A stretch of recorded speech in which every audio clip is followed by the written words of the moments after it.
السلام علیکم لسنرز، آج جو میں ناول ریڈ کرنے جا رہی ہوں وہ ہے زرد موسم، جو کہ طری ہے راحت زمین کی۔ یہ ایک بہت ہی پیارا سا سوشل رومانٹک ناول ہے اور یہ میری ایک بہت ہی پیاری سی سبسکرائبر کی ریکویسٹ پر ریڈ کیا جا رہا ہے۔ یہ ریکویسٹڈ ناول بھی ہوگا۔ چلیے شروع کرتے ہیں اس کی قسط نمبر 1۔ ناول شروع کرنے سے پہلے اگر آپ نے میرے چینلز کو سبسکرائب نہیں کیا تو میرے تمام چینلز کو سبسکرائب کر دیجیے، ساتھ ہی بیل آئیکن کو پریس کریں، ویڈیوز کو لائک کیا کریں، کمنٹ ضرور کیا کریں اور بیل آئیکن کو پریس کرنا ہرگز نہ بھولیں تاکہ ہر نئے آنے والے ناول کی اپڈیٹ آپ کو ملتی رہے۔ Let's start it. میرا خیال ہے وہ شخص اپنا جملہ مکمل کرنے سے قبل ذرا کھنکارا۔ میری بیوی پاگل ہو رہی ہے۔ یہ سن کر اس کے ساتھ بیٹھے شخص کے چہرے پر ناگواری سی پھیل گئی۔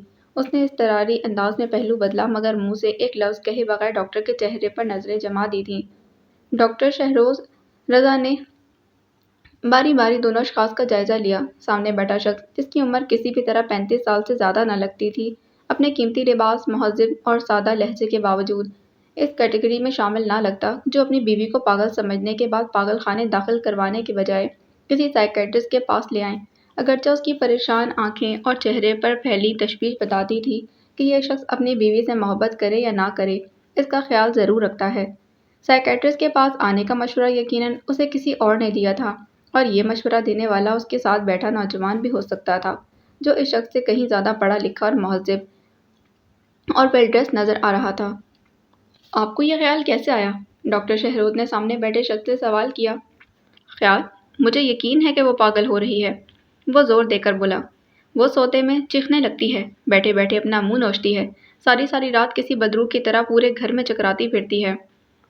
ہم میں سے اکثر لوگ رات کو کسی ڈراؤنے خواب سے ڈر کر چیخنے لگتے ہیں۔ اگر کبھی کسی دوسرے پر غصہ نہ نکال سکیں تو اپنا منہ نوچنے لگتے ہیں۔ مجھے رات کو نیند نہ آئے تو میں سارے گھر کی لائٹیں جلا کر پورے گھر میں گھومنا شروع کر دیتا ہوں۔ ایسے میں مجھے اپنے ہی گھر میں برس ہا برس سے پڑی ایسی اشیاء بھی نظر آتی ہیں جنہیں میں نے پہلے کبھی نہیں دیکھا، حتیٰ کہ سائڈ کی دیوار پر لگی وہ پینٹنگ بھی جسے میری بیوی نے 3 سال قبل وہاں لگایا تھا۔ ڈاکٹر شہروز رضا سنجیدگی اور متانت سے کہتے چلے گئے۔ سامنے بیٹھے شخص کا منہ حیرت سے کھلا تو ساتھ بیٹھے نوجوان کے لبوں پر ہلکی سی مسکراہٹ ذرا آئی۔ تو کیا میں یہ سمجھوں کہ میں بھی پاگل ہو رہا ہوں؟ آپ مذاق کر رہے ہیں؟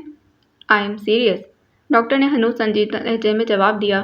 اس شخص کو شہر کی چوٹی کے سائیکیٹرسٹ سے مذاق کی امید نہ تھی۔ آپ شاید سمجھے نہیں، وہ عجیب و غریب حرکتیں کرنے لگتی ہے۔ اسے کسی چیز کی پرواہ نہیں، نہ میری نہ گھر کی۔ اسے لگتا ہے کوئی اس کا پیچھا کر رہا ہے۔ کبھی کبھی وہ اپنے ہاتھ پاؤں یوں چھڑاتی ہے جیسے کسی نے اسے جکڑ رکھا ہو، اور کبھی کبھی اسے لگتا ہے کہ کوئی اس کا گلا دبا رہا ہے۔ ڈاکٹر شہروز رضا کو اچانک کل شام باغ جناح میں دیکھی جانے والی لڑکی یاد آ گئی تھی۔ آپ کی شادی کو کتنا عرصہ ہو گیا ہے؟ ڈاکٹر نے قلم سنبھالا۔ تقریباً 4 سال۔ آپ کی بیوی کی یہ کیفیت کب سے ہے؟ شاید پچھلے سال سے۔ بچے؟ ہمارے بچے نہیں ہیں۔ آپ کی مسز کی عمر؟ یہی کوئی 23-24۔ اس نے ساتھ بیٹھے شخص کو دیکھا، اس نے اس بات میں سر ہلا دیا۔ Love marriage? ڈاکٹر شہروز نے دونوں میاں بیوی کے درمیان عمر کے فرق کو بطور خاص نوٹ کیا۔ نہیں، ارینج تھی۔ آپ کام کیا کرتے ہیں؟ دبئی میں میرا بزنس ہے۔ پاکستان کتنے عرصے کے بعد آتے ہیں؟ آنا جانا لگا رہتا ہے۔ مسز کے ساتھ آپ کے تعلقات؟ اچھے ہیں، میں نے کبھی انہیں کسی چیز کے لیے پریشان نہیں کیا۔ روپیہ، پیسہ، گھر، سب کچھ اسی کے اختیار میں تھا۔ بس وہ کبھی کبھی تلخ ہو جاتی تھی، یوں ہی معمولی باتوں پر جھگڑنے لگتی۔ ان کے پیرنٹس وغیرہ؟ ان کی شادی سے قبل زندگی کے بارے میں آپ کو کچھ معلوم ہو؟ اس شخص نے ساتھ بیٹھے نوجوان کی طرف دیکھا، پھر متذبذب سے انداز میں اس نے چند باتیں بتائیں جو ڈاکٹر شہروز کو خاصی دلچسپ لگیں۔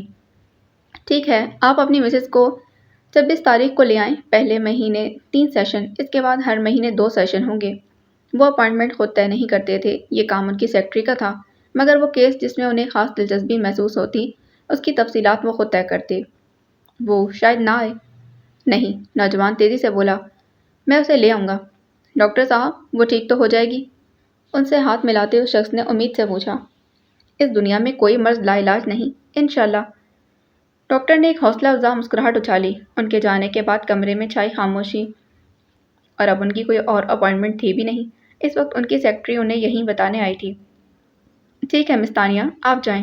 انہوں نے آنکھیں بند کر کے سر ریوالونگ چیئر کی پشت سے ٹکا دیا۔ سر، آپ؟ میں بھی کچھ دیر رکوں گا۔ پورے کلینک میں کچھ دیر کے بعد خاموشی سرسرانے لگی تو اس کا ذہن کل شام کی طرف مڑ گیا۔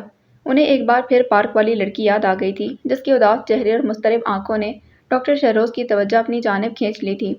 انہیں ہمیشہ اداس چہرے اور مضطرب آنکھیں کچھ کھوجنے پر مجبور کر دیتے تھے، اور وہ لڑکی ایسی ہی تھی۔ باغ میں لوگوں کی چہل پہل سے کچھ عجیب خوشگواری کا احساس ہو رہا تھا۔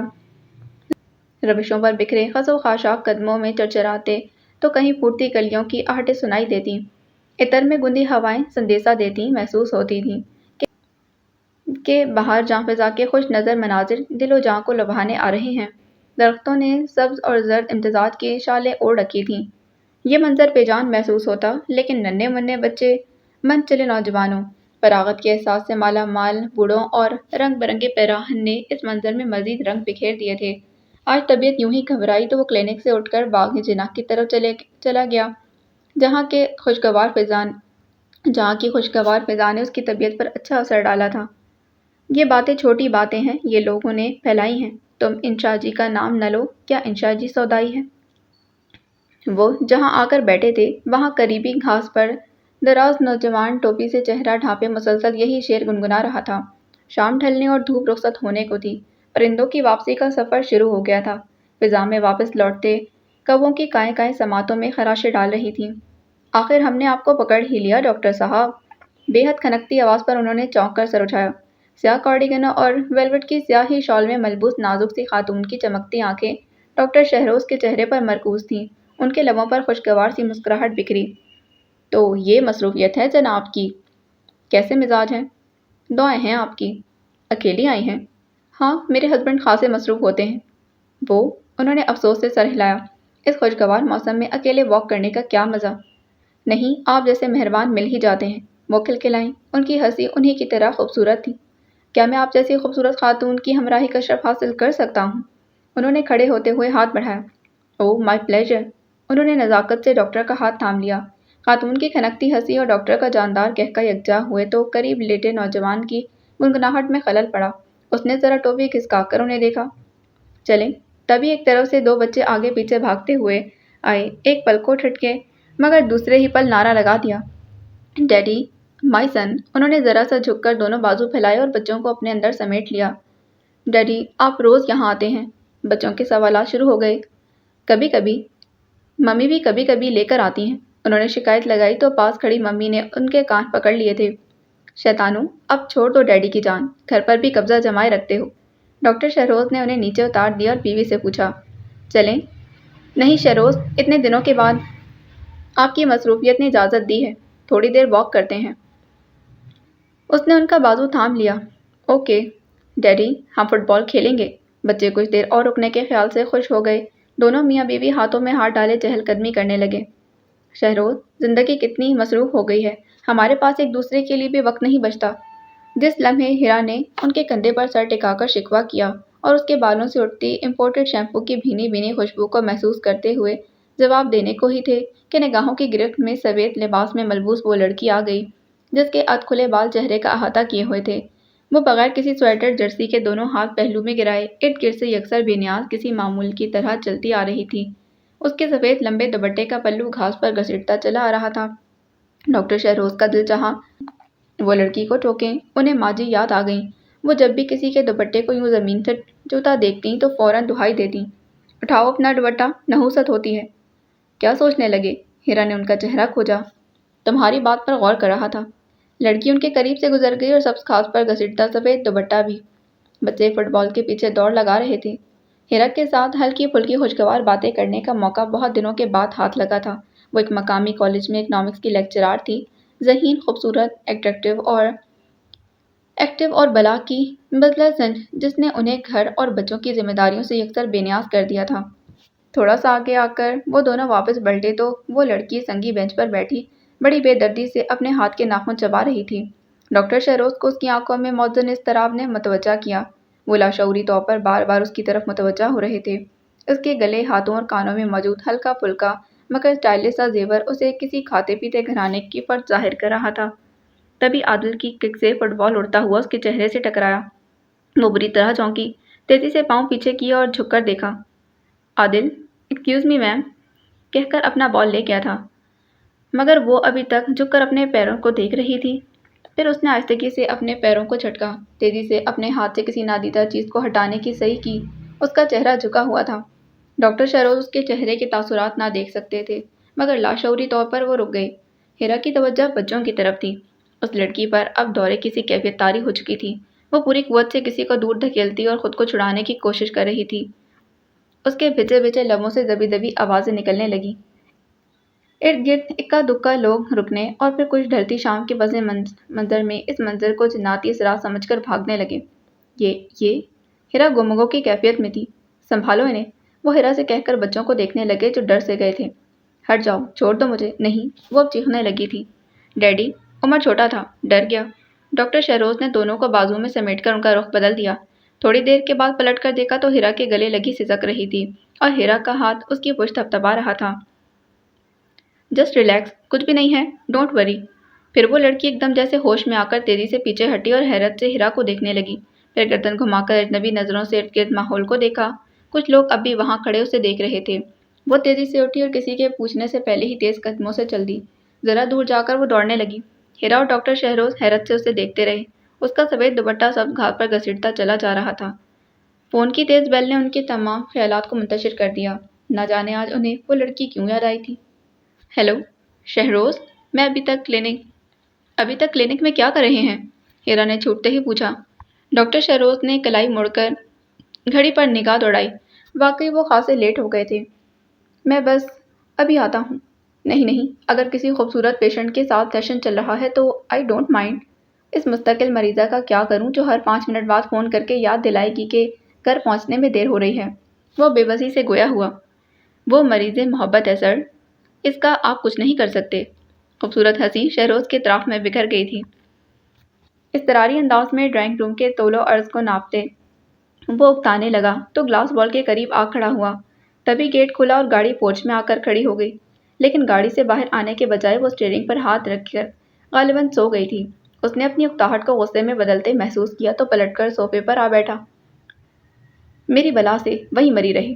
اسے انگلیاں چڑھاتے دیکھ دیر نہیں ہوئی تھی جب وہ اندر داخل ہوئی۔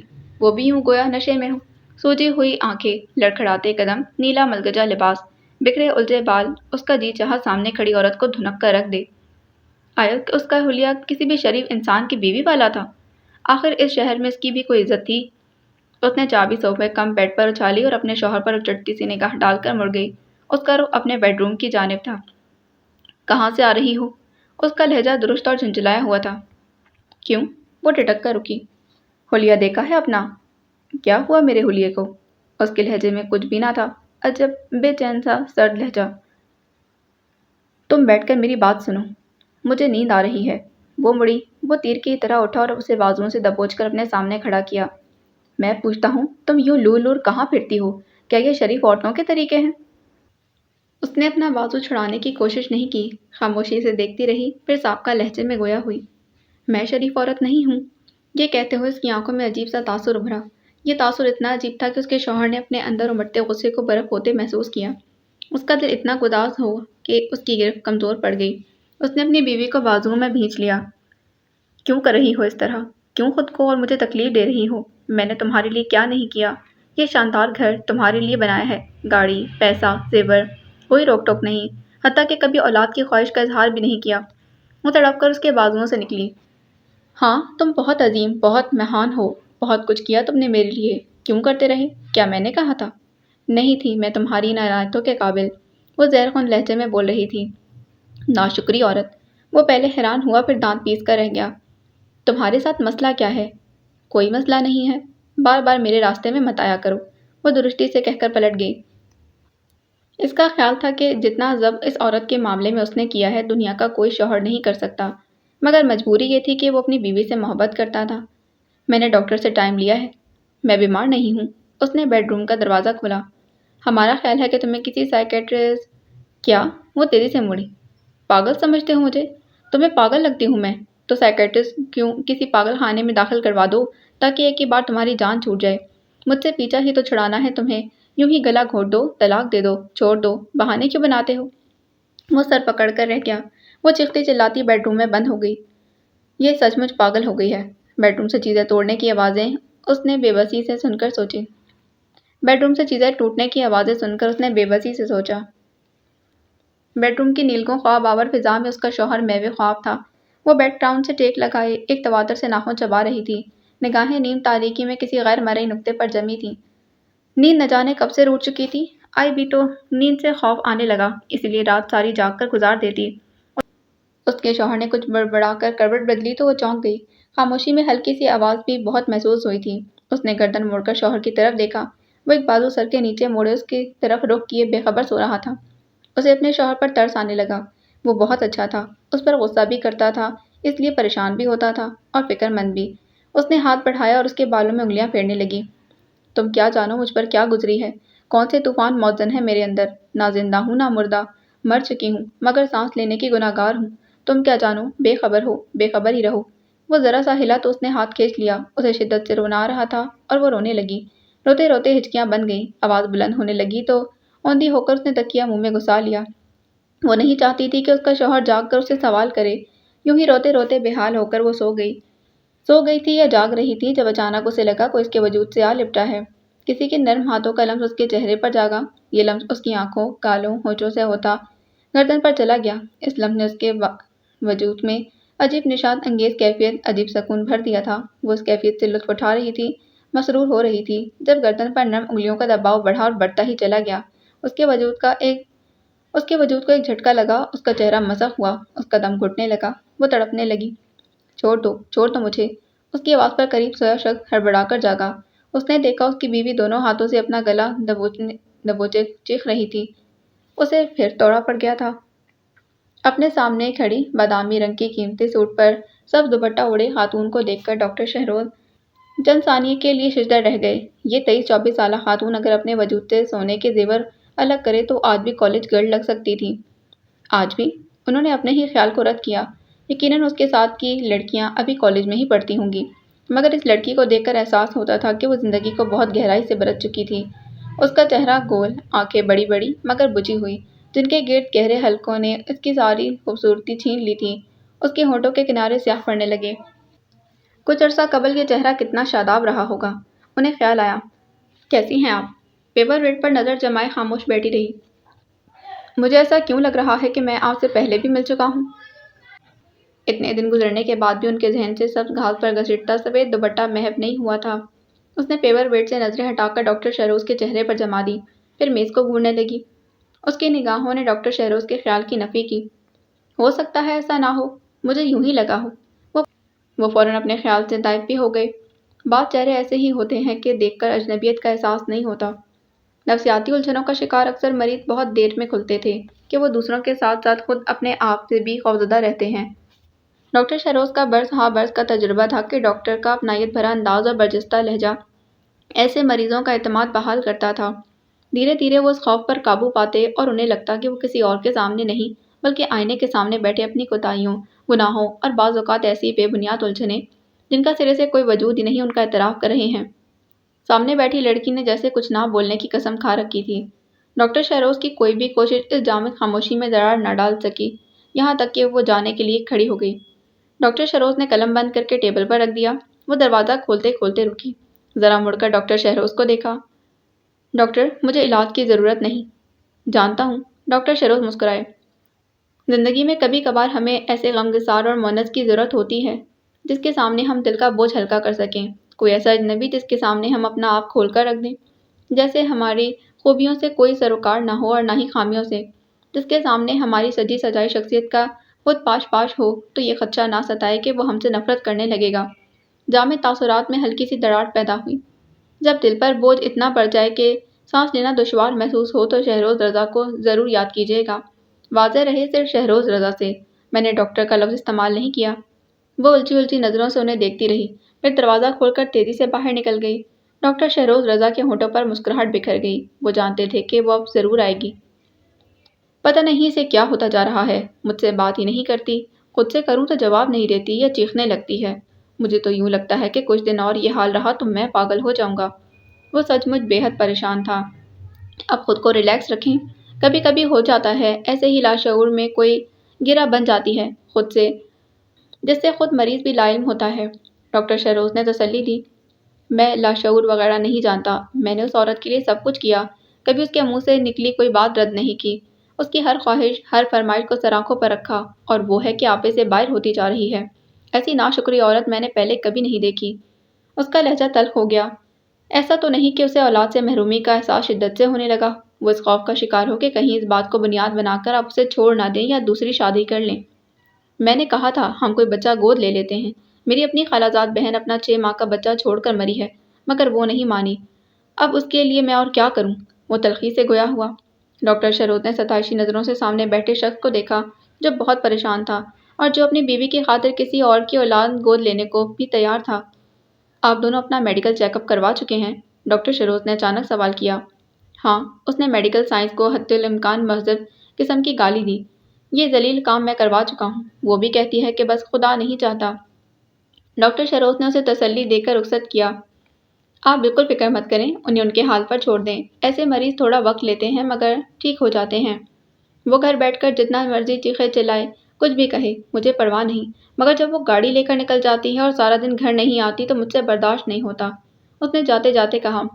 اس کے بعد ڈاکٹر شروت نے 2 مریض مزید دیکھے۔ سر، زیڈ بشیر نے اپنی اپائنٹمنٹ کینسل کروا دی تھی، انہیں اچانک لندن جانا پڑ گیا ہے، ان کی سیکرٹری نے بتایا۔ اوکے، اپنا موبائل، گاڑی کی چابی اور والیٹ لے کر باہر نکل گئے۔ ان کا ارادہ اپنے ایک دوست کی طرف جانے کا تھا، مگر درمیان میں کسی خیال کے تحت گاڑی کا رخ باغ جناح کی طرف موڑ دیا۔ موسم کسی قدر ابر آلود تھا۔ درختوں کے برہنہ تن شاخیں ننھی منی تر و تازہ کونپلوں سے ڈھکنے لگی تھیں۔ ہوا قدرے سرد اور خشک تھی۔ کیاریوں میں پھول کھلنے اور تتلیاں منڈلانے کا موسم قریب ہی تھا۔ ابر آلود موسم کے باوجود باغ میں آنے والوں کی کمی نہ تھی۔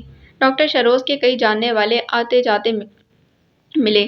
رسمی ہیلو ہائی کے بعد ان کا رخ اسی سمت تھا جہاں انہوں نے اسے پہلی بار دیکھا تھا۔ دعا بہار کی مانگی تو اتنے پھول کھلے، کہیں جگہ نہ ملی میرے آشیانے کو۔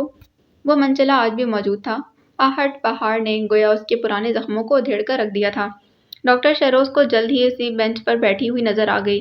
اسے دیکھ اقبال کو احساس ہوتا تھا کہ وہ سب کچھ ہار کر بیٹھی ہے، خالی ہاتھ، خالی دامن۔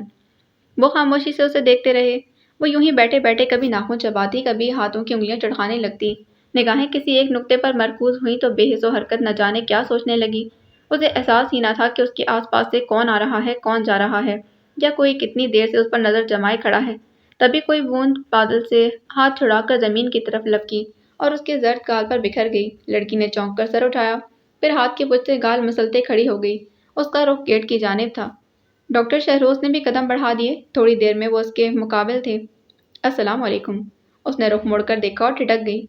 بہت خوبصورت اتفاق ہے، لگتا ہے آپ اکثر آتی ہیں یہاں؟ اس نے قدم آگے بڑھا دیے۔ میرے پاس زیادہ وقت نہیں ہوتا کہ ان خوبصورت موسموں کو انجوائے کر سکوں، بس کبھی کبھار نکل آتا ہوں۔ سردیوں کی بارش کا تو اپنا ہی ایک مزہ ہے نا؟ بارش کی بوندوں اس کے قدموں میں ایک ساتھ تیزی آئی۔ اب تو مصروفیت ہی اتنی ہے کہ خود سے ملنے کو بھی وقت نہیں ملتا، ورنہ ایک عمر تھی کہ ٹھٹرتے موسم میں ہم سڑکیں ناپا کرتے تھے۔ آپ کو سردیوں کی بارش کیسی لگتی ہے؟ مجھے اچھی نہیں لگتی، وہ بڑبڑائی۔ ارے یہ کیسے ہو سکتا ہے؟ کیا تم نے کبھی کسی کے ساتھ اس موسم کو انجوائے نہیں کیا؟ اس نے ایک دم پلٹ کر ڈاکٹر شہروز کو دیکھا۔ ڈاکٹر شہروز کو لگا انہوں نے کوئی غلط بات کر دی ہو۔ اس کی آنکھیں سرخ ہو گئی تھیں، ہونٹ بھج سے گئے۔ ڈاکٹر شہروز نے بغور اس کی کیفیت دیکھی تو یکدم بات پلٹ دی۔ شاید تمہیں میری بے تکلفی بری لگی ہے۔ دراصل تم مجھ سے عمر میں کافی چھوٹی ہو، یوں بھی انڈرسٹینڈنگ اور فرینڈشپ میں عمر کی کوئی قید نہیں۔ وہ خاموشی سے انہیں گھورتی رہی۔ سویٹ گرل، اپنی ذات کی بند کھڑکیاں کھول دو، تازہ ہوا اندر جائے گی تو حبس کم ہو جائے گا۔ انہوں نے ایک بار پھر اس کے منجمد احساسات پر ہلکی سی ضرب لگائی۔ وہ تیز تیز پلکیں جھپکتے ہوئے 2 قدم پیچھے ہٹی اور پلٹ کر بھاگتی چلی گئی۔ ڈاکٹر شہروز وہیں کھڑے اسے دیکھتے رہے، یہاں تک کہ وہ نظروں سے اوجھل ہو گئی۔ بارش تیز ہو گئی تھی۔ انہوں نے بھی آہستگی سے باہر کی جانب قدم بڑھا دیے۔ باغ دھیرے دھیرے خالی ہونے لگا تھا اور بارش تیز۔ وہ تیزی سے اپنی گاڑی کی سمت آ گئے۔ ان کی گاڑی ابھی تھوڑی دور ہی گئی تھی جب انہوں نے اس لڑکی کو دیکھا۔ وہ فٹ پاتھ کے کنارے تقریباً بھاگتی چلی جا رہی تھی۔ پھر اس نے ادھر ادھر دیکھے بغیر سڑک پار کرنے کی کوشش کی۔ یہ غلطی یقیناً لڑکی کی تھی، اس گاڑی والی خاتون کی نہیں، جس کی گاڑی سے ٹکرا کر وہ اوندھے منہ سڑک پر گری تھی۔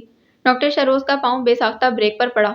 وہ تیزی سے دروازہ کھول کر باہر نکلے۔ دوسری گاڑی سے گھبرائی ہوئی خاتون برآمد ہوئی۔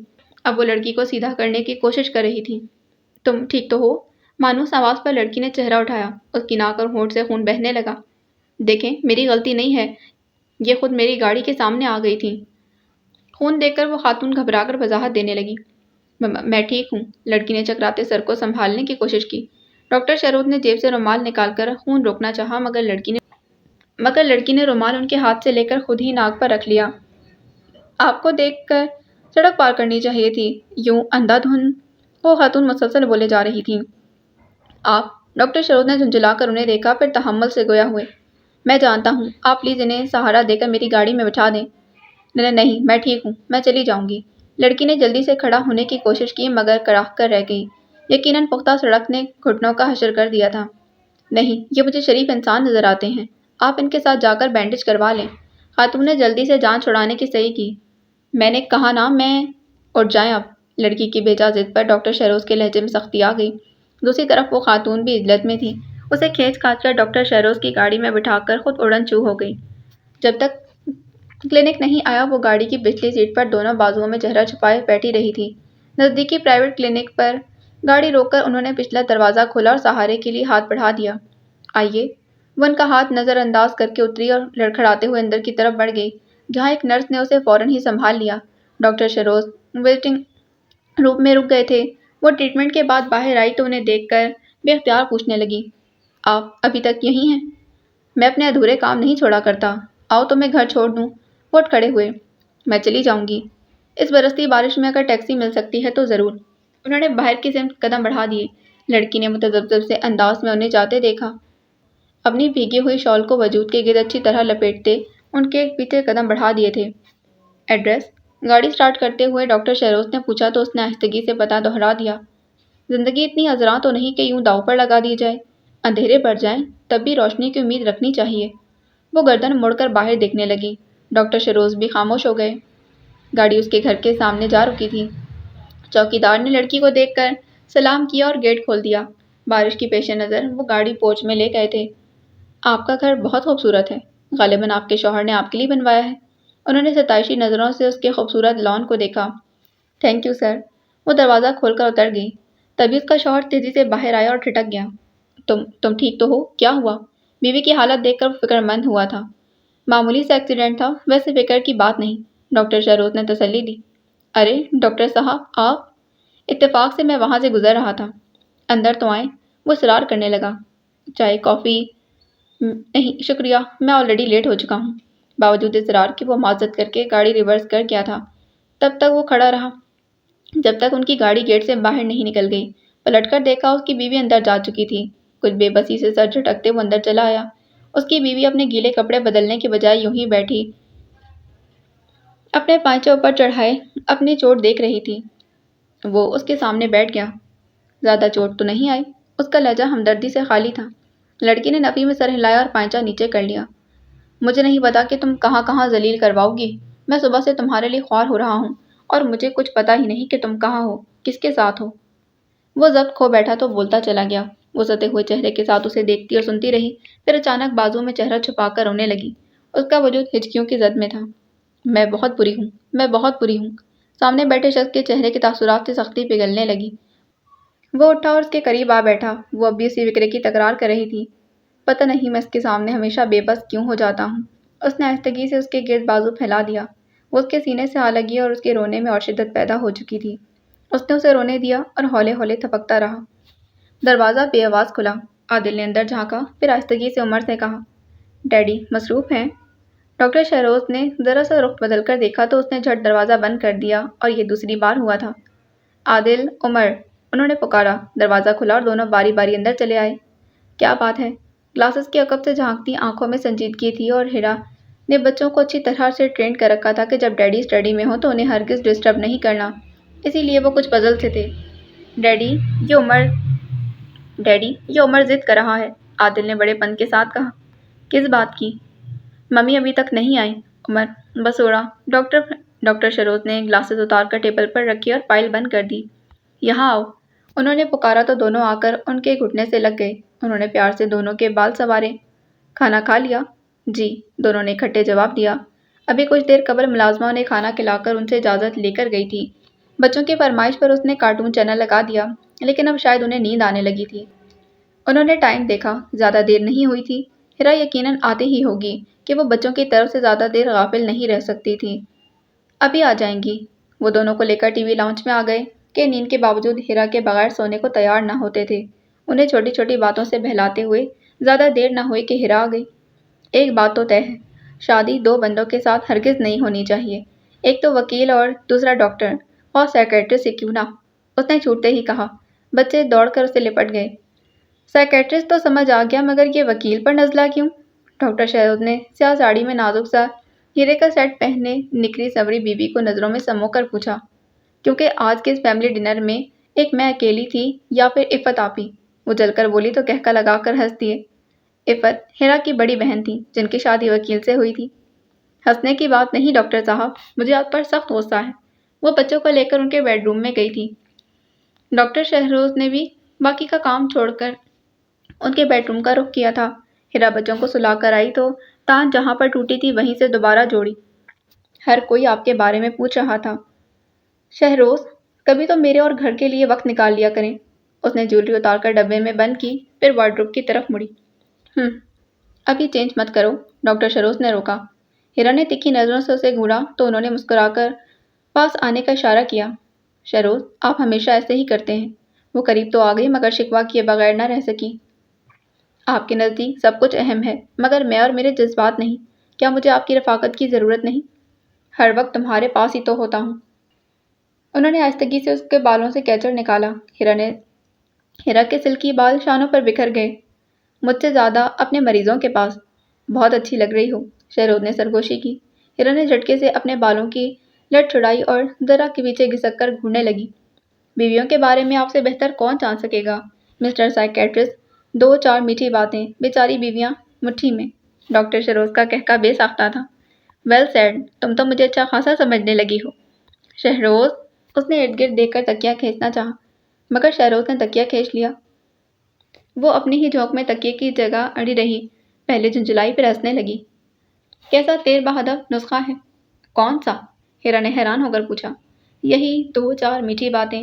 وہ مزے سے گویا ہوئے، اب کہ اس نے واقعی تکیہ انہیں کھینچ مارا اور اٹھ کر بیٹھ گئی تھی۔ دونوں ہاتھوں سے بال سمیٹے پھر کچھ یاد آنے پر پوچھنے لگی۔ بات سنیں، کل شام آپ کہاں تھے؟ کل شام؟ انہوں نے کچھ سوچا پھر مسکرا دیے۔ متبسم نگاہوں سے بیوی کو دیکھا۔ موسم انجوائے کر رہے تھے، کسی مہوش کی سنگت میں؟ بات سنیں ڈاکٹر صاحب، ہیرا نے ہاتھ اٹھا کر سنجیدگی سے کہا، میں یہ مہوش ٹائپ کی پیشنٹ تو برداشت کر لوں گی مگر کلینک سے باہر ہرگز نہیں۔ تو کس نے کہا ہے کرو؟ ان کا لہجہ خوبصورت جذبات سے بھیگ سا گیا تھا۔ بس بہت ہو گیا۔ گھر میں گھستے ہی وہ چلایا اور ساتھ ہی ہاتھ گھما کر موبائل دیوار پر دے مارا۔ نازک سا موبائل سیٹ دیوار سے ٹکرا کر ٹکڑے ٹکڑے ہو گیا۔ وہ تھکے تھکے قدموں اور دبتے سر کے ساتھ اندر جانے کو بڑھ رہی تھی، ٹھٹک کر رکی اور مڑ کر اسے دیکھنے لگی۔ اس کا چہرہ غصے کی شدت سے لال بھبوکا ہو رہا تھا۔ وہ یوں اس کی سمت چپٹا گویا اس کا گلا دبا دے گا۔ وہ بھی لاشعوری طور پر دیوار سے جا لگی۔ تم نے تہیا کر رکھا ہے مجھے ہر جگہ ذلیل کروانے کا۔ تماشا بن چکا ہوں میں، ہر کوئی مجھ پر ہنستا ہے۔ کیا چاہتی ہو تم؟ میرے ساتھ رہنا نہیں چاہتی تو دفع ہو جاؤ، یہ تماشا کرنے کی ضرورت نہیں ہے۔ میں ایک شریف انسان ہوں، میں نے شادی ایک شریف عورت سے کی ہے، ایسی عورت سے نہیں جس کے بارے میں یہ بھی نہیں جانتا کہ وہ کب کہاں ہوگی، اور شریف عورت کی طرح گھر بیٹھنا تمہیں منظور نہیں۔ اس کی سخت گرفت اس کا جبڑا ہلا گئی مگر لبوں سے کراہ تک نہ نکلی۔ کیا نہیں دیا میں نے تمہیں؟ اس بنگلے میں اچھا کھانا، اچھا پہننے کو ملا تو نخرے ہونے لگے۔ سڑک پر مزدوری کرتی عورت کو یہ دورے کیوں نہیں پڑتے؟ تمہارا وہ بھائی کہتا تھا الو کا پٹھا نفسیاتی مسئلہ ہے، کسی سائیکیٹرسٹ کے پاس لے چلو۔ جہنم میں جاؤ تم، میرا صبر جواب دے چکا ہے۔ محبت، عزت، کچھ راس نہیں آیا تمہیں۔ آج پورے خاندان کے سامنے ذلیل کروا دیا۔ کن کن سوالوں کا جواب دوں کہ کیا مسئلہ ہے میری بیوی کے ساتھ؟ آج اس نے دکھتے ہوئے سر کے ساتھ سوچنے کی کوشش کی۔ آج وہ اپنے شوہر کے ساتھ کسی پارٹی میں گئی تھی، اچھی بھلی پارٹی تھی، سب نے اس کی ساڑی زیور اور خود اس کی تعریف کی تھی۔ پتہ نہیں بیٹھے بیٹھے کیا ہوا، سب لوگ، سب خوبصورت منظر نے ہنگامہ، خوشگپیاں کرتی خواتین، ادھر ادھر بھاگتے دوڑتے خوبصورت بچے۔ انہی میں سے کوئی بچہ بھاگتے اس کی ٹانگوں سے آ لپٹا اور اسے لگا کہ کسی نے اسے اپنے شکنجے میں جکڑ لیا ہو۔ گرم کافی کا مگ اس کے ہاتھ سے چھوٹ گیا اور پھر کیا ہوا؟ اس نے ذہن پر کچھ زور دیا۔ کس نے پکڑا، کس نے سنبھالا، اسے کچھ یاد نہیں تھا۔ بس اب وہ سامنے کھڑے مرد کو چیختے چلاتے سن رہی تھی۔ بس بہت ہو چکا، تم یہاں سے دفع ہو جاؤ، ابھی اور اسی وقت، میں تمہیں مزید برداشت نہیں کر سکتا۔ اس نے فیصلہ کن لہجے میں کہتے ہوئے سامنے کھڑی عورت کو دیکھا، جس کے لب کپ کپا رہے تھے مگر وہ بول نہیں پا رہی تھی، جس کی آنکھوں میں بے یقینی ہی بے یقینی تھی۔ اسے اس عورت سے جس کے ساتھ وہ 4 سال گزار چکا تھا کوئی ہمدردی محسوس نہ ہوئی۔ کل کا سورج تمہیں اس گھر میں نہ دیکھے۔ اس نے انگلی اٹھا کر تنبیہ کی اور تیزی سے بیڈ روم میں چلا گیا۔ دروازہ بہت زور سے بند ہوا۔ ایک پل کو وہ کانپ سی گئی تھی۔ اس نے پلٹ کر بند دروازے کو دیکھا۔ وہ مجھے کیا کہہ گیا ہے؟ اس کے ذہن میں بہت سے جملے اور تند اور تیز لہجہ چکرانے لگا تھا۔ وہ وہیں دیوار کے ساتھ گھسیٹتی ہوئی بیٹھ گئی تھی، دونوں بازو گھٹنوں کے گرد لپیٹ کر چہرہ چھپا لیا۔ اس کا جسم ہولے ہولے کانپنے لگا تھا۔ میں کہاں جاؤں گی؟ میرا ہے کون؟ کل کا سورج تمہیں اس گھر میں نہ دیکھے۔ اس نے سر اٹھا کر آف وائٹ در و دیوار کو دیکھا۔ اچانک لگا دیواریں سکڑنے لگی ہیں، ہر چیز جگہ بدلنے لگی ہے۔ دھڑ دھڑ نہ جانے کیا کچھ گرا تھا۔ اس نے دونوں بازو سر پر رکھ کر خود کو بچانے کی صحیح کی مگر چیزیں گرتی چلی جا رہی تھیں اور کمرے میں دھول بھرنے لگی تھی۔ اس کی سانسیں گرد و غبار سے الجھنے لگیں مگر دونوں ہاتھ سینے پر رکھ کر اس نے سانس کھینچی اور نکالنے کی کوشش کی مگر بے سود۔ وہ زور زور سے کھانسنے لگی۔ وہ چیخنا چاہتی تھی، اپنے شوہر کو مدد کے لیے پکارنا چاہتی تھی اور شاید اس نے پکارا بھی کیونکہ دروازہ کھلا تھا اور اس نے انہیں دیکھا جو اسے مار ڈالنا چاہتے تھے۔ اسے لگا یہ کمرہ اس کی قبر بننے والا ہے۔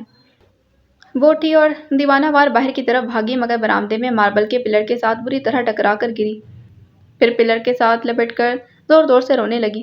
نہ جانے کب تک روئی کہ روتے روتے تھکنے لگی۔ تبھی کسی مہربان آواز نے اسے اپنی لپیٹ میں لے لیا اور دھیرے دھیرے تھپکنے لگی۔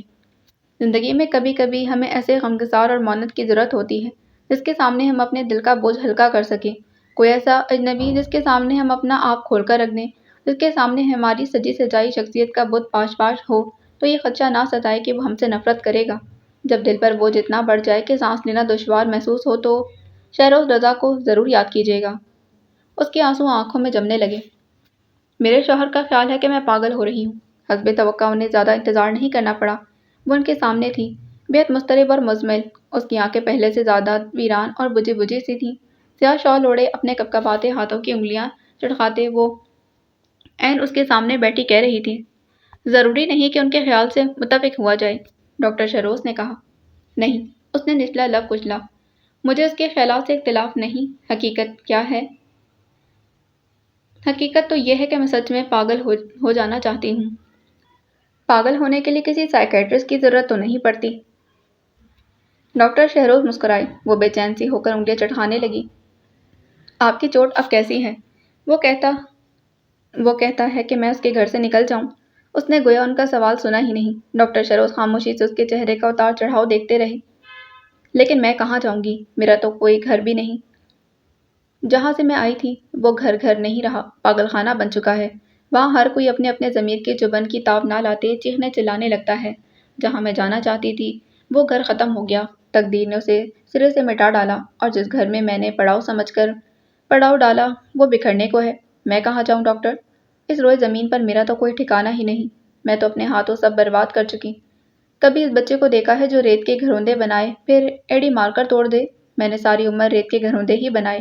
میں ہمیشہ نادان بچہ رہی، ایڑیاں مار مار کر گھروندے توڑتی رہی، کبھی بالغ ہو ہی نہ سکی۔ وہ اضطراری انداز میں ناخن چبانے لگی تھی، پھر گلے پر ہاتھ رکھ کر بند کھڑکی کو دیکھتے ہوئے بولی، کھڑکیاں کھول دیں ڈاکٹر۔ انہوں نے خاموشی سے اٹھ کر سلائڈرز ہٹا دیں اور پلٹ کر اسے دیکھنے لگے۔ تازہ ہوا اندر آئی تو اس نے ایک طویل سانس لے کر گلے سے ہاتھ ہٹا لیا تھا۔ میں آپ کو بتانا چاہتی ہوں، میں کسی کو سب کچھ بتانا چاہتی ہوں مگر اس نے بے چارگی سے ڈاکٹر کی سمت دیکھا۔ میری سمجھ میں نہیں آ رہا کہ میں کہاں سے شروع کروں۔ بچپن میں؟ ڈاکٹر شہروز ذرا سا کھنکارے اور اس کے سامنے آ بیٹھے۔ تم نے بہت سی کہانیاں سنی ہوں گی، ماں سے یا دادی سے؟ اس نے الجھی ہوئی نظروں سے ان کی سمت دیکھا۔ کہانیاں کہاں سے شروع ہوتی ہیں؟ ڈاکٹر نے سوال کیا۔ ایک دفعہ کا ذکر؟ وہ کچھ نہ سمجھے کے عالم میں بولی۔ ایک دفعہ کا ذکر ہے کہ ایک لڑکی تھی، بہت خوبصورت اور پیاری۔ اس کے سیاہ پڑتے لبوں کے کنارے ذرا سا پھیلے۔ کہانی کسی ایک فرد کا قصہ تو نہیں ہوتی ڈاکٹر صاحب، بہت سے لوگ، بہت سے کردار اس میں اپنا اپنا حصہ ڈالتے ہیں تو ایک کہانی بنتی ہے۔ آپ کہاں تک سنیں گے؟ جہاں تک تم سنا سکو۔ وہ برجستہ گویا ہوئے، بولجن آمیز انداز میں انہیں دیکھنے لگی۔ وہ ایک لڑکی تھی، بہت خوبصورت اور پیاری سی۔ انہوں نے دوبارہ اکسایا۔ نہیں، اس نے آہستگی سے ان کی بات کاٹی اور سرگوشی کے عالم میں گویا ہوئی۔ ایک چھوٹی سی بچی تھی، بہت خوبصورت اور پیاری، لیکن یہ کہانی یہاں سے شروع نہیں ہوتی، کیونکہ یہ ایک پورے گھر کی کہانی ہے۔ آخر گرمیوں کی ایک خاموش سی دوپہر تھی، فضا میں گھلی ملی ایک عجیب سی اداسی محسوس ہو رہی تھی، وہی اداسی جو کسی رخصت ہوتے موسم کو دیکھ کر درختوں کے پتوں سے لپٹنے اور شاخوں پر لٹکنے لگتی ہے، وہی اداسی جو پرندوں کے گیتوں پر اب اپنے نم افسردہ لب رکھ کر خاموش کروا دیتی ہے، کسی دیرینہ دوست سے بچھڑنے کی اداسی اور پھر ملنے کی امید درختوں سے لپٹی گھاس کی نرم کوپلوں کی طرح پھوٹنے لگتی ہے۔ دوپہر اب جلدی ڈھلنے لگی تھی، پرندوں کے آ جانے کا وقت گھنٹہ بھر پیچھے ہو گیا تھا، مؤذن کی پکار گزشتہ وقت سے پہلے مسجد کے گنبد سے اٹھنے لگی تھی، آنے والا موسم ابھی کچھ دور تھا اور فضا میں فقط ایک مہوم سی اداسی، خاموشی کا احساس باقی تھا۔ وہ کب سے گول برآمدے میں کھڑے املتاس کے پیلے پھولوں سے لدے درختوں کو دیکھ رہے تھے۔ فضا کی خاموشی دھیرے دھیرے ان کے ذہن اور دل کی خاموشی سے ہم آہنگ ہونے لگی تھی۔ املتاس کے پیلے پھولوں پر سنسان دوپہر کے آخری قدم تھے اور ان کا اس 5 کمروں والے گھر میں پہلا دن۔ سو وہ جو کہتی تھی، وقار، جب ہم اس گھر میں شفٹ ہوں گے تو سردیوں میں شام کی چائے آتش دان کے پاس پیا کریں گے اور گرمیوں میں املتاس کے پیڑوں کے سائے میں گل دوپہری کی کیاری کے پاس۔ یہاں سے گزرتے ہوئے اس کے قدم ہمیشہ لکڑی کے گیٹ کے پاس رک جاتے اور وہ اچک اچک کر اندر جھانکنے لگتی۔ میں اس 2 کمروں والے گھر میں رہتے رہتے اکتا گئی ہوں وقار۔ وہ پلٹ کر انہیں دیکھنے لگی۔ ان دنوں اس مکان پر مقدمہ چل رہا تھا کہ یہ مکان ان کے دادا کا تھا۔ چند دور پر ایک رشتہ دار خواہ مخواہ اس سے دار بننے چلے آئے تھے اور قابض ہو گئے۔ آج جب یہ گھر انہیں مل گیا تھا تو املتاس کے پیڑ بھی تھے اور گل دوپہری کی کیاری بھی، بس وہ نہیں تھی۔ ان کی آنکھوں میں ہلکی ہلکی نمی تیرنے لگی کہ ابھی زخم تازہ ہی تھا۔ انہوں نے پلٹ کر دیکھا، جالی کے دروازے کھلے ہوئے تھے، اندر باہر نیا پرانا سامان بکھرا ہوا تھا، کبھی کبھی کچھ سامان گھسیٹنے اور برتن کھڑکنے کی آوازیں اٹھتی تھیں۔ کیا کچھ نہ سوچا تھا جب تمہارے ساتھ اس گھر میں آؤں گا تو… انہوں نے مایوسی سے سر جھٹکا۔ بہت جلد ساتھ چھوڑ دیا سارا، بہت جلد۔ ابھی تو سفر کا آغاز ہی ہوا تھا کہ تم نے نئی منزلوں کی راہ دیکھ لی، میرا نہیں تو اپنی ننھی بیٹی کے متعلق ہی سوچا ہوتا۔ انہیں اچانک اپنی ننھی بیٹی کا خیال آیا تو اندر کی طرف رخ کر کے آواز دی تھی، ایمی، ایمی۔ ذرا توقف کے بعد انہوں نے پھر اسے آواز دی تو اندر سے نکلنے کی بجائے لان کی طرف سے بھاگتی چلی آئی اور ٹانگوں سے لپٹ گئی۔ ڈیڈی، میرا بچہ۔ انہوں نے جھک کر اسے بازوؤں میں بھر کر اٹھا لیا۔ ڈیڈی، اب ہم یہیں رہیں گے۔ انہوں نے دیکھا اس کی ہتھیلیاں سرخ ہو رہی تھیں، وہ ابھی ابھی گل دوپہری کی کیاری اجاڑ کر آئی تھی۔ سرخ ہتھیلیاں، املتاس کے پیلے پھول، سرخ اور پیلا رنگ گڑمٹ سا ہو رہا تھا۔ ہاں، انہوں نے بے اختیار اس کی ہتھیلیاں چوم لیں۔ تو پھر آپ ممی کو ساتھ لے کر آتے۔ اس نے پیلے پھول برآمدے میں ادھر ادھر گرا دیے۔ وقار الحسن کا چہرہ سرخ ہو گیا۔ آپ کو نیا گھر کیسا لگا؟ انہوں نے بات بدل دی۔ بہت بڑا ہے۔ ان کے پہلے گھر کی نسبت یہ گھر واقعی بہت بڑا تھا۔ یہاں پھول بھی ہیں اور چڑیاں بھی۔ ماں، انہوں نے غور سے بیٹی کو دیکھا، وہ کچھ اپنی ماں جیسی تھی۔ انہوں نے بے اختیار اس کے گال پر بوسہ دیا۔ ڈیڈی، ادھر میرا اسکول نہیں ہے۔ ہم آپ کو نئے اسکول میں داخل کروا دیں گے۔ نئے اسکول میں مس کیسی ہوں گی؟ بہت اچھی ہوں گی۔ خدیجہ بھی، خدیجہ بھی۔ انہوں نے پلٹ کر آواز دی۔ آتی ہوں میاں، اندر کہیں سے آواز آئی۔ اب آپ کپڑے بدل لیں، ہاتھ منہ دھوئیں، پھر کھانا کھاتے ہیں۔ ان کے کف سے خاتون نمودار ہوئی، عمر کوئی 40-50 کے درمیان، چہرے پر جھریاں نہ ہونے کے برابر، سر کے بال بالکل سفید جھاگ، جنہیں مہندی لگا کر چھپانے کی کوشش بھی نہ کی گئی تھی۔ کیا ہے وقار میاں، آپ کوئی کام بھی کرنے دو، اتنا بکھراوا ہے، اور میں اکیلی جان، کدھر جاؤں؟ ان کی آواز ہلکی سی کرختگی لیے ہوئی تھی اور یہ ان کے بولنے کا قدرتی انداز تھا۔ کھانا تیار ہے خدیجہ بھی؟ کھچڑی بنائی ہے، ابھی دم پر ہے۔ اب جلدی میں تو یہی بن سکتا تھا۔ انہوں نے کھسکتا ہوا دوپٹہ کھینچ کر کان کے پیچھے اڑسا۔ تمہیں نہیں اچھی لگتی؟ ہمیں نہیں اچھی لگتی، وہ باپ کے گلے سے لٹکی بسوری۔ خدیجہ بی نے اسے بری طرح گھورا اور چمک کر بولی، ہاں تو مہارانی ہے، مہارانی۔ جاؤ میاں، اپنی شہزادی کے لیے کوئی کباب شباب لے آؤ، اس کے حلق سے نہیں اترنے کی یہ خالی کھچڑی۔ آپ اس کا ہاتھ منہ دھلوا کر کپڑے بدلیں۔ ابھی صبح تو بدلوائے تھے۔ انہوں نے سر پر ہاتھ مار کر اس کے کپڑوں کی خراب حالت دیکھی۔ جاؤ ایمن۔ ایمن نے دونوں بازو خدیجہ کی طرف پھیلائے۔ اتنی بڑی ہو گئی ہو، ہم سے نہیں اٹھائی جاتی۔ وقار الحسن نے اسے نیچے اتار دیا۔ وہ چلتی کودتی خدیجہ بی کے آگے آگے چلنے لگی تھی۔ آپ ممی کو بھی ساتھ لے آتے، کاش یہ میرے اختیار میں ہوتا۔ انہوں نے مایوسی سے سر جھٹکا اور باہر کی سمت چل دیے تھے۔ انہیں ایمن کے لیے برگر یا کباب لے کر آنا تھا۔ سارہ کی وفات کے بعد زندگی کتنی مشکل ہو گئی تھی، ہر چیز بکھری ہوئی۔ ایمن بہت ضدی ہو گئی تھی، نہ کوئی اسے دیکھنے والا، نہ وقار الحسن کا خیال رکھنے والا۔ خدیجہ بھی اپنی سی کوشش کرتی مگر اس بڑے گھر میں آ کر وہ خود بھی جھنجھلائی پھرتی۔ یہاں ایمن جیسی ضدی اور شریر بچی کو ڈھونڈنا مشکل ہو جاتا۔ وہ کوئی نہ کوئی ہنگامہ کر کے گھر کے کسی نہ کسی کونے میں جا چھپتی اور وہ اس کے پیچھے ہلکان ہوتی رہتی۔ پچھلے 1 سال میں ماں کی وفات کے بعد ایمن نے انہیں اور وقار الحسن کو صحیح معنوں میں ناکو چنے چبوا دیے تھے۔ وقار کے دفتر جانے کے بعد خدیجہ بی کو کئی جتن کر کے اسے اسکول کے لیے تیار کرنا پڑتا۔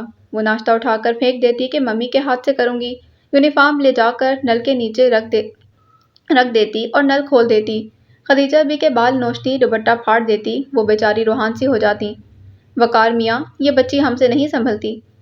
خود وقار کہاں سکون میں تھے، اس اکلوتی بیٹی کے زارا نے بہت ناز نخرے اٹھائے تھے۔ وہ ناشتہ تک ماں کے ہاتھ سے کرتی تھی، اب ساری رات روتی، مجھے ممی کے ساتھ سونا ہے، مجھے ممی لا کر دیں۔ ساری رات اسے کندھے سے لگائے صحن میں چکراتے ہوئے وہ خود بھی رو دیتے۔ کن مشکلوں سے وہ سنبھلی تھی اور اسکول جانے لگی تھی، مگر ہر روز گھر میں آ کر ہر کمرے میں جھانکتی، ممی نہیں آئی؟ اب گھر بدل لیا تھا نا۔ یہاں اس کی دلچسپی کے لیے بہت کچھ تھا، درخت، پھول، درختوں کی گوہ میں خرگوش کے بچے، بھاگتی دوڑتی گلہریاں، درختوں کی شاخوں میں چھپی چڑیاں اور ان کے گھونسلے۔ وہ سارا دن اپنی ہی سرگرمیوں میں مگن رہتی اور خدیجہ بھی اس کے پیچھے ہلکان ہوتی رہتی۔ ارے بٹیا، کبھی تو ٹک کر گھر کے اندر بھی رہا کرو، میں کہاں ان جھاڑ جھنکاروں میں تمہیں ڈھونڈتی پھروں۔ وہ اکتا جاتی۔ یہ بڑا گھر بھی وبال جان ہی بن گیا تھا۔ اچھا بھلا 2 کمروں، برآمدے اور صحن والا گھر تھا۔ بہت ہوا تو ناراض ہو کر باتھ روم میں گھس گئی، ہر وقت نظروں کے سامنے رہتی تھی۔ اب میں بوڑھی جان اور یہ شیطان کی نانی، اب میں کچن دیکھوں یا اس کے پیچھے بھاگ دوڑ کروں۔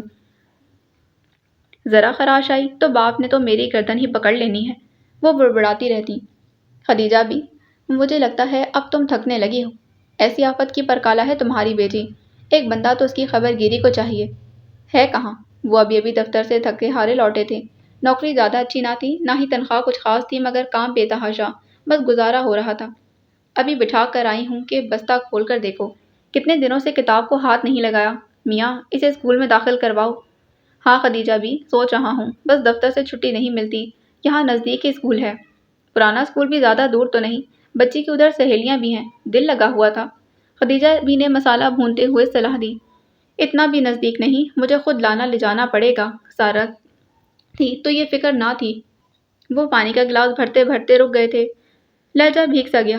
خدیجہ بھی نے پلٹ کر انہیں دیکھا۔ ہاں وقار میاں، سارہ بی بی نے تو ساری ہی ذمہ داریاں اٹھا رکھی تھیں، وہ تھی تو کسی قسم کی فکر نہ تھی۔ یہ اسکول گھر کے پچھواڑے میں ہی ہے، آپ بھی چھوڑنے جا سکتی ہیں۔ انہوں نے فوراً موضوع بدلا۔ کسی دن دفتر سے چھٹی لے لو، ذرا بچی کا دھیان بٹے، سارا دن لور لور پھرتی، میری جان کھاتی ہے۔ ہاں دیکھتا ہوں، کھانے میں کتنی دیر ہے؟ انہوں نے پانی پی کر گلاس میز پر رکھا۔ آج ہاف ڈے تھا اس لیے وہ جلدی چلے آئے تھے۔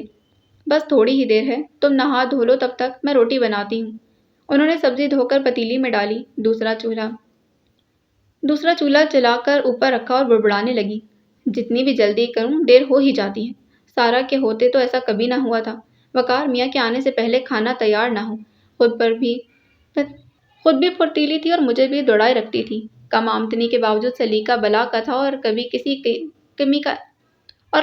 کمی کا احساس تک نہ ہونے دیا۔ ہر سال 2 جوڑے مجھے بھی بنوا دیتی تھی۔ وقار بوجھل دل لیے باہر نکل گئے۔ ٹی وی کے سامنے ایمن کا بیگ بکھرا ہوا تھا، کتابیں، کاپیاں، پنسلیں، ہر چیز بیگ سے باہر تھی اور وہ خود غائب۔ ایمن بیٹا، انہوں نے کھڑے ہو کر آواز دی، یہاں نہیں ہے تو باہر جا کر دیکھو۔ خدیجہ بھی کچن سے پکاری تو وہ دروازہ کھول کر برآمدے میں آ گئے اور متلاشی نگاہوں سے دیکھنے لگے۔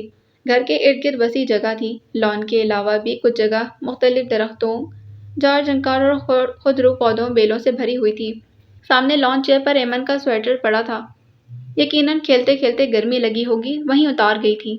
ایمن، ایمن، ان کی پکار نے پری دوپہر میں چر ڈال دیا تھا۔ جامن کے درخت میں چھپے کسی پرندے نے غالباً اپنی آواز میں بھی تبھی انہیں املتاس کے درختوں کے پیچھے اس کی جھلک نظر آئی تو وہ جھنجھلا گئے تھے۔ میں نے 1000 بار اسے منع کیا ہے کہ ان درختوں کے پیچھے مت جایا کرے، خدا نخواستہ کوئی زہریلا کیڑا۔ وہ تیزی سے آگے بڑھی، درمیانی فاصلہ عبور کر کے اس تک پہنچے تو وہ ایک سوکھے درخت کے سامنے گھٹنوں کے بل بیٹھی، جھک کر درخت کے کھو میں چھڑی کے ساتھ نہ جانے کیا نکالنے کی کوشش کر رہی تھی۔ ایمن، انہوں نے کسی قدر سخت لہجے میں پکارا۔ ایمن نے ڈر کر ہاتھ سے چھڑی فوراً چھوڑ دی تھی۔ ڈیڈی؟ باپ کو دیکھ کر تسلی ہوئی، ورنہ خدیجہ بی نے ہمیشہ یہی کہا تھا کہ ان سنسان جگہوں پر دیو یا جن رہتے ہیں۔ یہاں کیا کر رہی تھیں؟ اس نے سرخ اینٹوں پر مٹی سے بھری ننھی سی انگلی رکھ کر خاموش کروا دیا تھا، پھر سرگوشی میں گویا ہوئی۔ ادھر خرگوش کے بچے ہیں۔ پھر دوبارہ سے چھڑی اٹھا کر کھو میں جھانکنے لگی۔ وقار الحسن نے اسے کمر سے پکڑ کر اٹھایا، مگر گود میں لینے کے بجائے وہیں کھڑا کر دیا کہ اس کے کپڑے مٹی سے بھرے ہوئے تھے۔ اگر یہاں سے کوئی سانپ یا بچھو نکل آئے تو؟ وہ اس کے کپڑے جھاڑتے ہوئے ڈانٹنے لگے۔ نہیں ڈیڈی، بچے ہیں خرگوش کے، چھوٹے چھوٹے، میں نے خود دیکھے تھے، وہ زور دے کر بولی۔ انہوں نے سرزش کے لیے سر اوپر اٹھایا۔ سچ ڈیڈی؟ ایمن کے ہونٹوں پر مٹی لگی تھی جسے زبان سے صاف کرتے وہ جلدی سے بولی۔ وقار الحسن مزید جھنجھلا گئے۔ چلو اندر۔ اسے بازو سے کھینچ کر اندر لے جاتے وہ نہ جانے کیا سوچ رہے تھے، البتہ وہ مڑ مڑ کر پیچھے دیکھتی رہی۔ اب اگر آپ وہاں گئیں تو میں آپ کی پٹائی لگاؤں گا۔ وہاں اتنے بڑے بڑے سانپ چھپے ہیں۔ لاؤنج میں آ کر انہوں نے ایمن کا بازو چھوڑ کر اس کو دھمکانا چاہا۔ میں نے تو نہیں دیکھے، وہ قدرے نروٹے پن سے گویا ہوئی۔ خدیجہ بھی ذرا ادھر آئیں، اسے نہلا کر کپڑے بدلیں۔ ہنڈیا لگ جائے گی، روٹی جل جائے گی، انہوں نے جل کر آواز لگائی۔ چولہا بند کرائیں۔ وہ اتنے گندے حلیے میں تھی کہ وقار الحسن کو وحشت ہونے لگی۔ بس یہی کام ہے ہمیں، ننھی بی کو نہلاتے رہیں۔ ارے ابھی صبح تو کپڑے بدلوائے تھے۔ خدیجہ بھی کچھ دیر میں بڑبڑاتے ہوئے کچن سے برآمد ہوئی اور ایمن کا حلیہ دیکھ کر سر پیٹ لیا۔ اے لو، کیا مٹی کے ڈھیر پر لوٹے لگاتی آئی ہو؟ جوتا کدھر ہے؟ اور یہ سارے قالین کا ناس کر دیا، اسے کون صاف کرے گا؟ تم؟ وہ بدتمیزی سے قالین پر زور زور سے پاؤں رگڑنے لگی۔ ہاں بٹیا، تمہارے باپ کی نوکر جو ہوئی۔ خدیجہ بھی کنکھیوں سے وقار الحسن کو دیکھتی ایمن کو بازو سے پکڑے غسل خانے میں لے گئی تھی۔ وقار الحسن نے تھک کر صوفے کی پشت سے سر ٹکا دیا۔ ان کی نظروں کے سامنے قالین پر چھوٹے چھوٹے پیروں کے نشان غسل خانے تک جاتے نظر آ رہے تھے۔ وہ صحیح معنوں میں پہلی بار تشویش کا شکار ہوئے تھے۔ ایمن اکلوتی ہونے کی بنا پر لاڈلی ضرور تھی، مگر کبھی بھی اتنی بدتمیز اور گندی بچی نہ رہی تھی۔ سارا کی تربیت ہی ایسی تھی کہ جب تک ہاتھ نہ دھوتی کھانے کی کسی چیز کو نہ چھوتی تھی، رات کو برش نہ کرتی تو سوتی نہ تھی۔ مگر اب انہیں محسوس بھی نہ ہوا کہ سارا کی وفات کے 1 سال بعد وہ اتنا بدل چکی ہوگی۔ یہ ٹھیک تھا کہ ماں کی وفات کے بعد وہ خاصا بیمار رہی تھی۔ اسے بہلانے پھسلانے میں وہ اکثر ایمن کی جائز اور ناجائز ضدیں ماننے لگے تھے، مگر اس کا یہ مطلب بھی نہ تھا کہ اس کی تربیت کی طرف سے غافل ہو جاتے۔ مگر ایسا ہوا تھا۔ انہیں اس کی اسکول رپورٹس یاد آ گئیں جنہیں انہوں نے نظر انداز کر دیا تھا۔ ابھی وہ ذہنی طور پر ڈسٹرب ہے، انہوں نے اس کی خراب رپورٹس کے جواب میں خود کو تسلی دی تھی۔ وہ اسکول میں بات بات پر جھگڑتی تھی، ٹیچرز کو جواب دیتی، ہوم ورک پورا نہیں کرتی۔ وقار الحسن کی نظریں قالین پر گری مٹی سے ہٹ کر ایمن کی بکھری کتابوں اور کاپیوں پر گئیں۔ غسل خانے سے شور کی آواز آ رہی تھی، یقیناً ایمن نہانے میں آناکانی کر رہی تھی۔ خدیجہ بھی کبھی ڈانٹتی تو کبھی چمکارنے لگتی۔ وقار الحسن نے جھک کر اس کی نوٹ بکس اٹھائیں، ایک ایک کر کے کھول کر دیکھنے لگے۔ جا بجا پینسل سے کھینچی لکیریں، گندا ہوم ورک، خالی چھوڑے صفحات، ٹیچرز کے ریمارکس، پھٹی ہوئی کتابیں کور کے بغیر۔ از حد پریشان ہو کر انہوں نے ساری چیزیں سمیٹ کر بیگ میں ڈال دیں اور بیگ ایک طرف رکھ دیا۔ انہیں شدت سے احساس ہوا کہ وہ تربیت کے معاملے میں اپنی بیٹی کو نظر انداز کر چکے تھے۔ انہیں سارا شدت سے یاد آئی تھی۔ اوہ کیسی تیز لڑکی ہے، لوٹا کی لوٹا ہو گئی، مگر تمیز۔ ہانپتی کانپتی خدیجہ بھی غسل خانے سے برآمد ہوئی۔ ایمن سے زیادہ وہ نہائی ہوئی تھی۔ ایمن کپڑے بدلے، سر پر تولیہ لپیٹے قدرے منہ بسورتی نکلی۔ خدیجہ بھی بہت گندی ہیں، انہیں نہلانا نہیں آتا۔ اس نے آتے ہی باپ سے شکایت کی۔ تمہاری عمر کی لڑکیاں خود نہاتی ہیں، ہم تمہاری عمر میں ماں کو آٹا گوندھ دیا کرتے تھے۔ خدیجہ بھی آپ کھانا لگا دیں، وہ آہستگی سے بولے۔ وقار الحسن اگلے ہی دن دفتر سے چھٹی لے کر ایمن کے ساتھ اسکول آ گئے۔ پرائیویٹ اسکول تھا، بہت بڑا اور شاندار، فیس بھی ٹھیک ٹھاک تھی۔ وقار الحسن کا خیال تھا کہ جیسے بھی ہو ایمن کا ایڈمیشن یہیں ہو جائے۔ اسکول کا ماحول بہت اچھا تھا، ان کا خیال تھا کہ ان کی بیٹی یہاں مینر ضرور سیکھ لے گی۔ پرنسپل نے خاصی آناکانی کی، ایڈمیشن مشکل ہے، مگر وقار الحسن کی یقین دہانی پر کہ ایمن اچھا رزلٹ دے گی، بمشکل اس کا ایڈمیشن ہوا تھا۔ ایمن خاموشی سے جائزہ لیتی رہی، واپسی پر وہ کچھ چپ چپ سی تھی۔ آپ کا اسکول اچھا ہے نا ایمن؟ وہ ان کی انگلی پکڑے چل رہی تھی۔ بہت جلد یہاں بھی آپ کی سہیلیاں بن جائیں گی۔ انہوں نے سوچا شاید وہ اپنے پرانے اسکول کی وجہ سے اپسیٹ ہے، اور یہ سچ بھی تھا۔ نیا اسکول بہت بڑا اور خوبصورت تھا مگر اسے اچھا نہیں لگا۔ ڈیڈی، میں پرانے اسکول ہی جاؤں گی۔ پرانا اسکول دور ہے گڑیا۔ آپ نے دیکھا یہاں کتنے بڑے بڑے گراؤنڈز ہیں، سلائیڈر، جھولے، بہت پیار کرنے والی ٹیچرز۔ گھر آنے تک وہ اسے بہلاتے رہے۔ پتہ نہیں وہ بہلی تھی یا نہیں، لیکن اگلے دن اسکول جانے کے لیے رضامند ضرور ہو گئی تھی۔ گھر پہنچے تو خدیجہ تپی بیٹھی تھی۔ کیا ہوا خدیجہ بھی، خیریت؟ میز پر چائے کا کپ اور بسکٹ کی پلیٹ پڑی تھی جس میں چند بسکٹ موجود تھے۔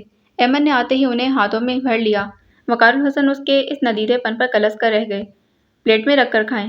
ایمن نے پلیٹ اٹھا کر گود میں رکھی مگر بسکٹ پلیٹ میں نہ رکھے اور یوں ہی کھاتی رہی۔ کوئی آیا تھا؟ وہ ایک طویل سانس بھرتے خدیجہ کی طرف متوجہ ہوئے۔ ہاں آیا تھا، بلو۔ وہ چل کر گویا ہوئی۔ بلو؟ وہ کچھ حیران ہوئے۔ آپ کا بیٹا؟ ہاں وہی نگوڑا۔ عجیب ہیں آپ بھی خدیجہ بھی، اکلوتا بیٹا اتنے عرصے کے بعد ملنے چلا آیا۔ آپ بجائے خوش ہونے کے غصہ دکھا رہی ہیں۔ انہوں نے کلائی سے گھڑی اتاری، جیب سے پین اور والیٹ نکال کر میز پر رکھا تھا۔ ویسے یہاں کا ایڈریس کہاں سے ملا اسے؟ کہیں سے بھی ملا ہو، اتنے عرصے کے بعد اسے میں یاد آئی۔ چلیں آ تو گئی۔ کتنا تڑپی تھیں آپ اسے دیکھنے کے لیے۔ وہ ہاتھ منہ دھونے کے ارادے سے واش روم میں گئے۔ خدیجہ بھی ان کی کچھ نہیں لگتی تھیں۔ ان کے کسی رشتہ دار کے دور پرے کی عزیزہ تھیں۔ کاموکی میں مقیم تھیں۔ عرصہ ہوا شوہر وفات پا چکے تھے۔ اکلوتے بیٹے اور بہو سے نہ بنی تو ایک دن گھر سے نکل کھڑی ہوئیں۔ لوگوں کا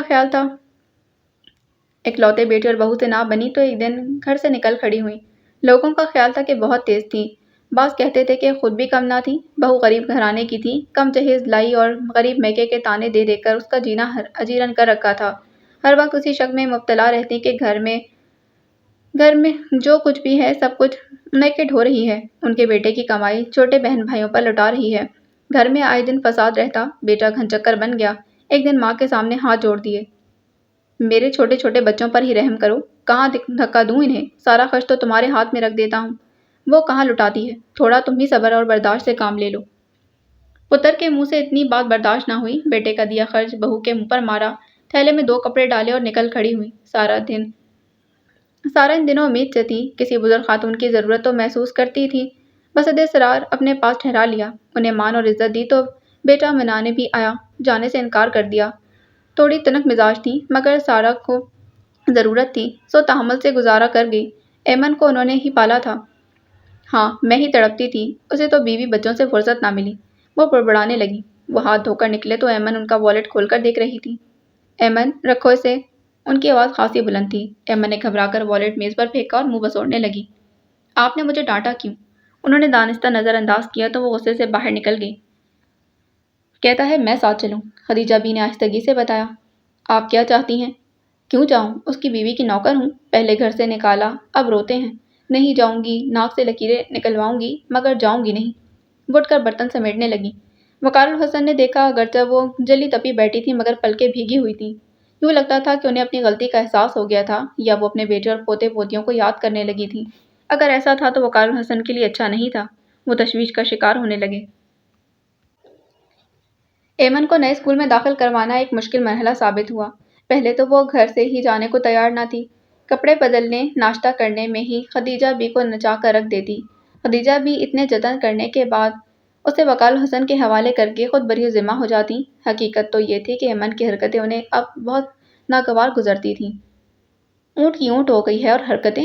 وقار میاں، میں تو کہتی ہوں اتنا لاڈ پیار بھی کس کام کا، لڑکیاں تو ہوتی ہی پرائی ہیں۔ ابھی یہ حال ہے تو ساری عمر کیا کرے گی؟ آگے ایسے نخرے نہیں چلنے والے، سسرال میں 100 باتیں سہنی پڑتی ہیں۔ اوہ خدیجہ بی، آپ بھی کہاں سے کہاں پہنچ جاتی ہیں۔ یہ بے وقت کی راگنی وقار الحسن کو خاصی ناگوار گزری تھی۔ ابھی سے سختی کرو گے تو ہی قابو آئے گی، تمہارا یہ لاڈ پیار اسے اور بگاڑ دے گا، بڑی ہو کر دن میں تارے دکھا دے گی۔ خدیجہ بی آپ چپ رہیں۔ میں تو چپ ہی ہوں، آج کل تو بھلی بات بھی بری لگتی ہے۔ 10 گھنٹے سے اس کی منتیں کر رہی ہوں کہ ناشتہ کر لو، ایک دن بغیر ناشتے کے چلی جائے گی تو کیا قیامت آ جائے گی؟ ہوتی یہاں میری پوتی تو ایک تھپڑ لگا کر سیدھا کر دیتی۔ وہ بڑبڑاتے کچن میں چلی گئیں۔ وقار الحسن نے بے بسی سے ایمن کو دیکھا جو سلائی سامنے رکھے رونے کو تیار تھی۔ انہیں سچ مچ غصہ آ گیا۔ ٹھیک ہے، نہیں کھانا تو مت کھاؤ۔ ڈیڈی آج میں چھٹی کر لوں؟ رونے سے ذرا پہلے ایمن نے پوچھا۔ ہرگز نہیں، انہوں نے سختی سے کہا۔ پلیٹ پر ایک اسکائی اسے بازو پکڑ کر کھڑا کیا، بیگ اٹھایا اور باہر چلے گئے۔ گیٹ تک جاتے جاتے وہ بری طرح رو رہی تھی، مگر وہ اسے اسی طرح اسکول چھوڑ کر آفس چلے گئے۔ سارا دن ایمن کی روتی شکل آنکھوں کے سامنے گھومتی رہی۔ نہ جانے کیا، نہ جانے کچھ کھایا بھی ہے یا نہیں، یہی سوچتے رہے۔